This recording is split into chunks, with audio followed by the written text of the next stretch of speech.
ইরানের জায়গায় আমরা থাকলে কি করতাম? আমরা ওদের জায়গায় আমাদেরকে রাখি। ইরান কোনো ক্রমে এখন কোনো প্রকার যুদ্ধ বন্ধ করবে না। আক্রমণ চালিয়ে যাবে। কারণ যেই মুহূর্তে সে আক্রমণ বন্ধ করবে সেই মুহূর্তে সে আক্রান্ত হবে। এটা হচ্ছে ওদের বটম লাইন, ওদের মেইন পলিসি। দ্বিতীয় কথা হচ্ছে, এটা আমি পাঠান ভাইয়ের কাছে ফিরে যাব এই কথাটার উত্তরের জন্য আবার।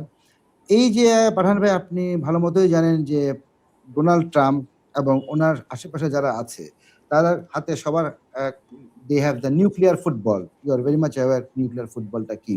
এখন এই নিউক্লিয়ার কোড যার কাছে আছে এগুলো তো সব একসাথে সিনক্রোনাইজ করার পরে যে নিউক্লিয়ার বম অ্যাক্টিভেট হবে। হাউ মাচ সিকিউরড ইজ এই নিউক্লিয়ার কোড আপনার ট্রাম্পের আর তার অ্যাসোসিয়েটেড হাতে? আপনারা জানেন যে যখন কোনো এই যে সুপার পাওয়ার প্রেসিডেন্ট যখন কোথাও যান, ওনার সাথে আরেকজন সোলজার থাকে যে নাকি ক্যারি করে একটা ব্রিফকেস। সেই ব্রিফকেসটা হলো খুবই ইম্পর্টেন্ট, যে এখানে জাস্ট একটা বাটনকে পুশ করতে হয়, এঙ্গেজ করতে হয়, এঙ্গেজ করার পরে সবকিছু এরপরে অ্যাক্টিভেট হয় এবং এর পরবর্তী কয়েকটা স্টেপে যাওয়ার পর এটা ডিসচার্জ হয়।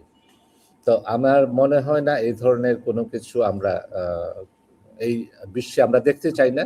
আমরা এটার যে উইটনেস হয়েছি হিরোশিমা এবং নাগাসাকিতে 1945, এটা আর কখনো এটা হিউম্যানে ইউজ হোক এটা আমরা দেখতে চাই না এই বিশ্বে।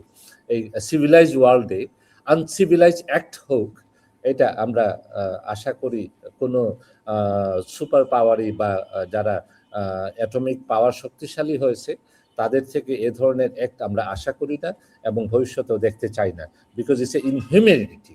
আমি এটার উপর খুবই আপনারা বিরোধিতা করি এবং একটা যুদ্ধ যতক্ষণ টেবিল টকের মাধ্যমেই এটা সমাধান হয় সেটাই সবচেয়ে শ্রেয়। কারণ পাবলিক যে পরিমাণ সাফারিং হয়, আপনি দেখুন, শুধু ইরান কিন্তু সাফারিং হচ্ছে না পাবলিক, ইরানের জনগণ না। ইরানে আজকে তেহরানে কোনো মানুষ নেই। আপনি যে বিল্ডিং গুলা ধ্বংস করছেন, কি বিল্ডিং ধ্বংস করছেন? এমটি বিল্ডিং, এমটি ইন্ডাস্ট্রি গুলা। ইসরায়েলে যে আজকে বিল্ডিং ইয়েগুলো ধ্বংস হচ্ছে, এগুলো কি? এমটি বিল্ডিং, মানুষ বাংকারে বিভিন্ন জায়গায়। যে এই যে সাফারিংটা মানুষের, ইসরায়েলের দিক থেকেও আমি বলবো এবং ইরানের দিক থেকেও আমি বলবো যে এই যে পাবলিক সাফারিংটা আমি দেখেছি, আমি দুইটা যুদ্ধে আমি দেখেছি যে কি পরিমাণ মানুষ পাবলিক সাফারিং হয়। তো এটা আনএক্সেপ্টেবল।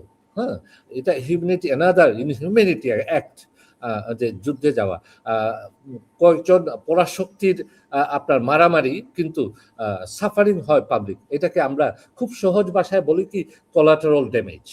কোলাটারাল ড্যামেজ বলে এটাকে আমরা দায়মুক্তি দিয়ে দিই, কিন্তু এই দায়মুক্তি যার হারিয়েছে, যার বাবা মা সন্তান, তারা বুঝে যে এই ফ্যামিলি কতটুকু ক্ষয়ক্ষতি হয়েছে। অনেক অনেক ধন্যবাদ। যে অন্যান্য আরব ওয়ার্ল্ডের যে দেশগুলা, তার কারণ হলো যে এখানে 95% দে আর শিয়াস এবং তারা যে ইউনিটি, সেই ইউনিটি অনেক স্ট্রং। দে আর পার্সিয়ান, তাদের যে একটা ডিগনিটি আছে, তাদের একটা ঐতিহ্য আছে এবং তারা কখনো এই যে মঙ্গোলিয়ানরা চেষ্টা করেছে দখল করার জন্য, টার্করা চেষ্টা করেছে, এরাবরা চেষ্টা করেছে, রাশিয়া চেষ্টা করেছে, আমেরিকা চেষ্টা করেছে, কেউ পারেনি। তো তাদের যে জিওগ্রাফিক্যাল যে স্ট্রাকচার, সেই জিওগ্রাফিক্যাল স্ট্রাকচার থেকেও তারা অনেক স্ট্রং। আপনার যে পাহাড়, চতুর্দিকে পাহাড় দিয়ে একটা ওয়াল তৈরি, ডিফেন্স তৈরি করা, এবং তাদের ধর্মীয় যে ঐক্যটা, সেই ধর্মীয় ঐক্যটা এই সুন্নিদের, আরব ওয়ার্ল্ডের সুন্নিদের থেকেও, তারা তো আরাম আয়েশের জায়গা এই আরব ওয়ার্ল্ডের, কিন্তু ইরানরা যে আর রিসার্চের জায়গা। আপনার কালচারালি, সায়েন্টিফিক্যালি এবং ইলেকট্রনিক্যালি। উনি হয়তো আংশিকভাবে পড়েছেন, ওনার আরেকটু স্টাডি করলে হয়তো আরো কিছু এবং রাশিয়া এবং চায়না, রাশিয়া এবং চায়না এর পিছনে অনেক সাপোর্টে আছে, অনেক স্যাটেলাইট আপনার কমিউনিকেশনে। আপনারা ভবিষ্যতে আরো ইনফরমেশন দেখতে পাবেন, জানতে পারবেন। Iran is not Arabs. আবার বলছি আমি, Iran is not Arabs. That was the mistake by president Trump.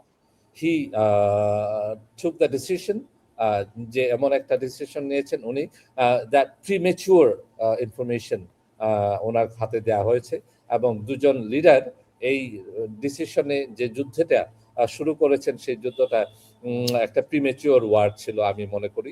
এবং আরো কিছু ইনফরমেশন নিয়ে তারপরে আরো কিছু আপনার জেনে তারপরে যুদ্ধে যাওয়া উচিত ছিল। এটা এরাবরাও কিন্তু জানতো না, এরাব লিডাররাও কিন্তু জানে না যে এই যে শনিবার দিন এই যে যুদ্ধটা শুরু হবে, এর জন্য এরাবরাও কিন্তু ব্লেম করছে, উই ডোন্ট ইভেন নাও, আমরাও জানি না যে এই যুদ্ধটা শুরু হয়ে গেছে। কিন্তু এটা যে দুই দেশ যুদ্ধ শুরু করেছে, ইসরায়েল এবং America, because of their own interest. আমি এটুকু বলবো। অসংখ্য ধন্যবাদ। জি, মিঠু ভাই আর কিছু যোগ করবেন? জি আপা, যোগ দিনই খালি যোগ হবে, সপ্তাহে যোগ হবে। এই সামনের সোমবার, তারপরের সোমবার, তারপরের সোমবার, কয়দিন আমরা মনে জি। হচ্ছে আমার সর্বোচ্চ আর 1 মাস সর্বোচ্চ টানা যেতে পারে। এরপরে কি আলটিমেটলি এই যুদ্ধের প্রফিট মার্জিন কার উঠছে এটা তো আপনারা ভালো মতো বুঝতে পারছেন। ইরান মিঠু উইল ভাই, নট বি আমি লুজিং। এটার একটা স্কেল আছে, সেই স্কেলটা বলে দিই আপনাকে। Please please. যদি এই তেল প্রতি ব্যারেল 150-এ পৌঁছায়, ওই দিন যুদ্ধ শেষ।